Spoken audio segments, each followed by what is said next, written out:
So I've just got hold of a Scarlett 2i2 USB audio interface by Focusrite, and in this video I just want to unbox it, show you what it looks like, talk a little bit about it, and also compare it very briefly to what probably is its nearest rival, which is the PreSonus audio box.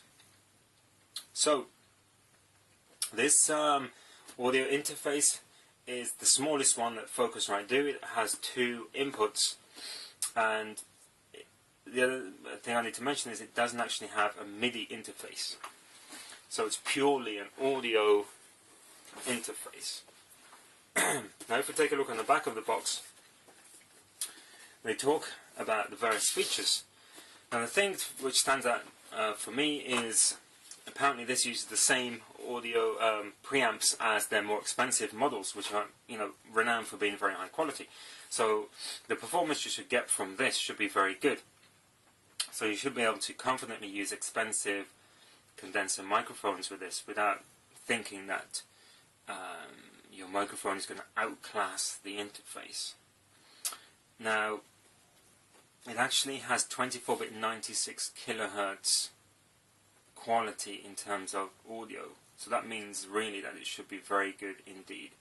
So it's got two inputs which you can use with keyboards, guitars, etc. and microphones. It's got phantom power to power your condenser mics. It's got individual gain controls. You can switch between the input types, and you've got monitor volume and headphone volume as well. So it's very simple, it's very small and compact, and it's ideal for people who just have a sort of home recording studio, or somebody who just wants to get into or just mess around with recording with your guitar and keyboard and mic and whatnot. So it's a quick overview. Yes, it also actually comes with software to help you record. That I've heard is quite good. So it works with Mac and Windows, and this one does work with 64-bit as well as 32-bit Windows 7. Now let's take a look inside. So it comes well packaged with sort of egg carton style protection. So if I take this out, just get those out of the way. You also get a USB lead. You get the software, but already I've checked and there's a later version on their website, so it's probably not even worth trying to install the disc, to be honest. Just download the latest version from their site. That's probably the best thing to do. And it also comes with a getting started guide to help you sort of get it set up very quickly. Now let's take a look at the device itself. It comes packaged in some quite thick plastic along with some silica gel to prevent any moisture building up on the electronics inside. So first thing you notice is this solid brushed aluminium exterior, which has this scarlet red colour, hence the name, I assume. It has 4 rubber feet on the bottom, so if you're going to be placing it on the desk, it's not going to scratch it, it's going to sit there quite securely.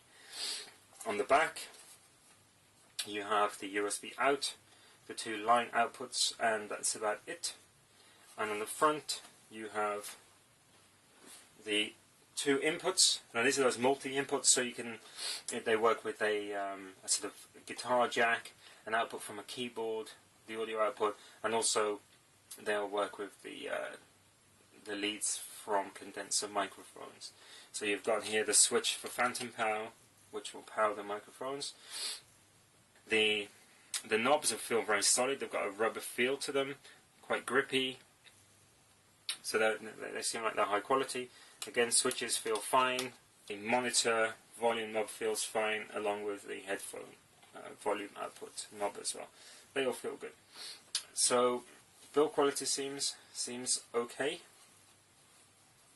Yeah, so this doesn't actually have a MIDI input, but if you're going to be using a MIDI input by your keyboard from a keyboard or drum kit or something, the chances are, well, you'll be using this plugged into your computer, so all you need to do, instead of plugging a USB MIDI into this, you can just plug it into your computer.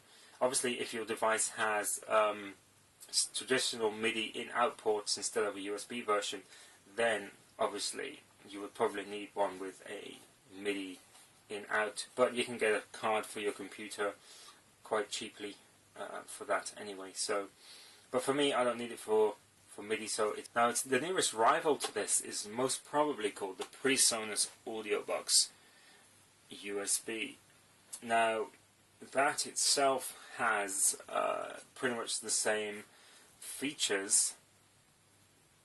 However, allegedly the quality of these sockets is better than this. The price is around the same. You might be able to get it slightly cheaper, but I think that the sampling rate on the PreSonus isn't as good as this. But it does have a MIDI input-output. So if you desperately need MIDI, then perhaps you want to go for the PreSonus. But that, having said that, I kind of was tempted with the PreSonus, but the reason I chose this in the end is that I run Windows 7 64-bit, and PreSonus, even though 64-bit Windows 7 has been out for a good number of years now, they still do not have software that works with Windows 7 64-bit. So if you do have a 64-bit operating system, the Focusrite software works perfectly with it. The PreSonus one doesn't. So for me, that was a deal breaker. So I opted to go with the Focusrite. And to be honest, I don't regret it, because so far, you know, it looks very promising. It's a nice small bit of kit. It's going to look nice on the desk. It's solid, and it should be very good.